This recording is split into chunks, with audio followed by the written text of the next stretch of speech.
The so-called Delta variant of COVID-19, or the strain first recorded in India, causing serious concerns back in Israel.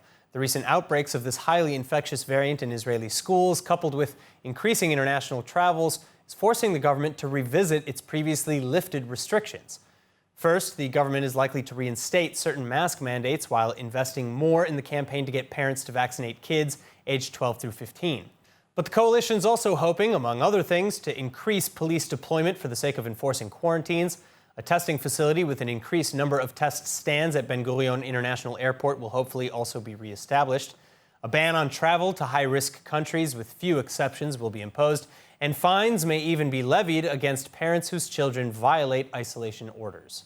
אני רוצה להבהיר, האסטרטגיה הלאומית צריכה להישען לא על רגל אחת רק של חיסונים, כי אם מחר יש וריאנט עוקף חיסון, הכל מתמוטט. אנחנו גם עם החיסונים, אבל גם תחת הנחה שלא לכל מגפה או וריאנט בהכרח יהיה חיסון. אנחנו צריכים על ידי ניהול נכון להימנע ממצב של אובדן שליטה.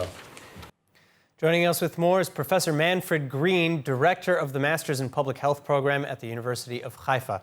Professor, thank you so much for being with us. Now, what do you think of the new or new-ish health policies? Will they be effective? Well, just one or two comments. The Delta is just because of the new naming policy of Alpha, Beta, Gamma, Delta. Previously, it was named after places. As you mentioned, it was derived from India. But, I think we're going to be encountering this kind of situation regularly. This is a virus that changes, it mutates. It's an RNA virus, so it's not very stable. So it's not something that we're going to deal with just for today or tomorrow.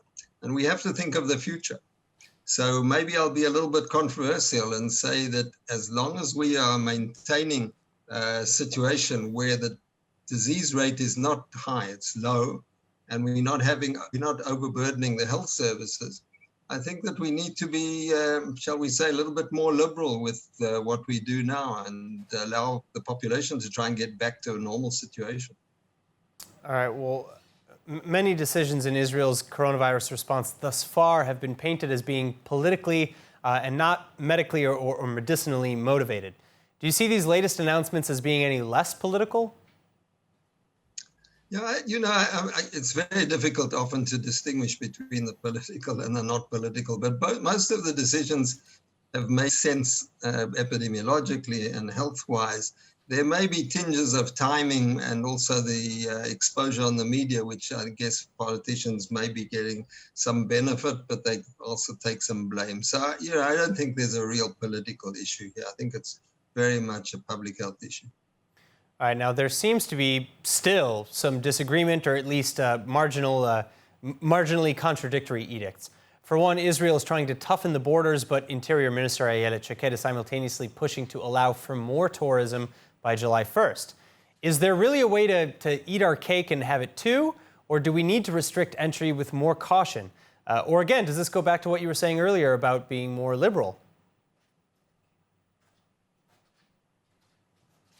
It's good to be cautious, but I think we need to move ahead. And I think that we shouldn't be caught up in a situation where we feel that we're going to live with this kind of situation forever and keep closing borders and lockdowns and so on. We need to know how to live with the virus, keep it down to a very low level, make sure that the high percentage of the population are vaccinated, and make sure that the health system is not overwhelmed. So I would certainly agree with trying to relax restrictions and then follow very closely what happens. I think we can afford to do that right now.